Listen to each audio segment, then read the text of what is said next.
The conventional wisdom in the car biz is that nobody shopping for a mid-class export ever cross-shops stuff from Detroit. Certainly not a Buick. That makes GM all red and angry, so they decided to do something about it. Here's the 2012 LaCrosse. Let's take it for a spin. Check the perceptions and check the tech.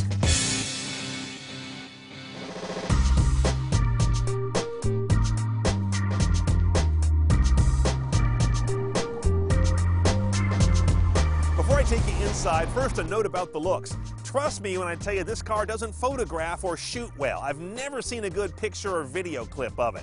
It's not our shooter's fault. You're a good guy, Jim. It just doesn't look good on imaging products. I don't know why. Now here's what doesn't look good. These faux hood vents. Yes, I know they're kind of vintage Roadmaster DNA, but Buick, don't put them on here. Leave that for the customer to get at Pep Boys and stick over here with some double stick tape.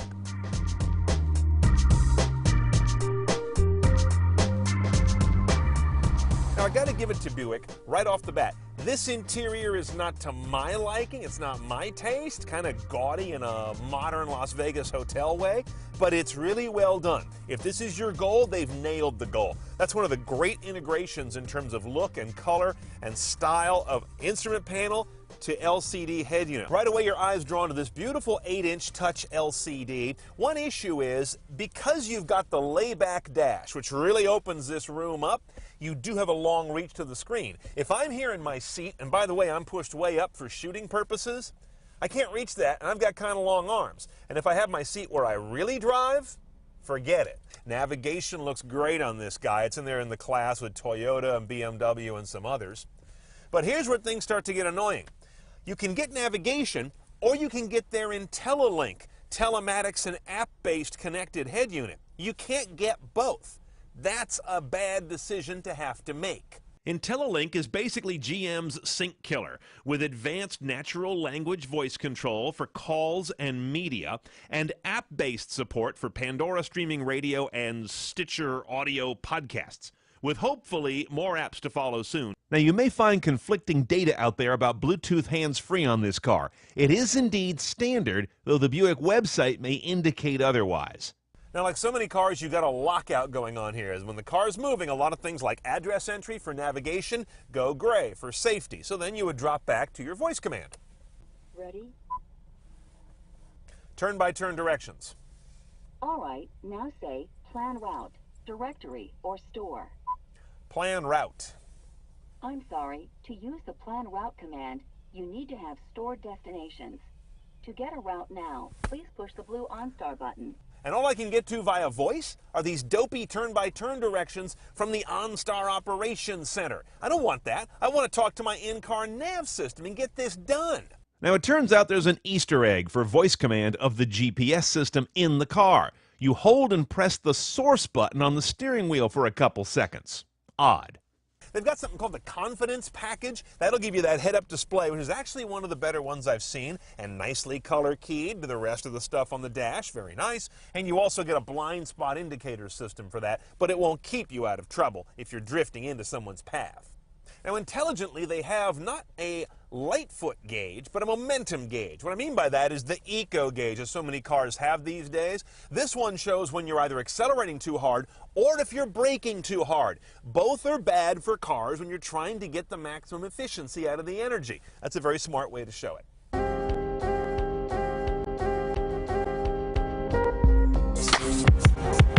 Up in the engine bay, it's not a pretty thing. 2.4-liter inline four with some great tech. Direct injection.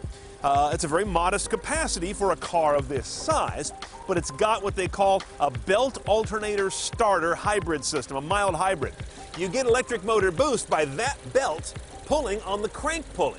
It's kind of crude stuff. When we saw this in the Chevy Malibu hybrid, it was kind of embarrassing. But they've really refined it, and now it's a super smart system. This whole apparatus gets this car something like 25 or 30% better efficiency, and it's not terribly complicated. The numbers, 182 horsepower, 172 foot-pounds of torque.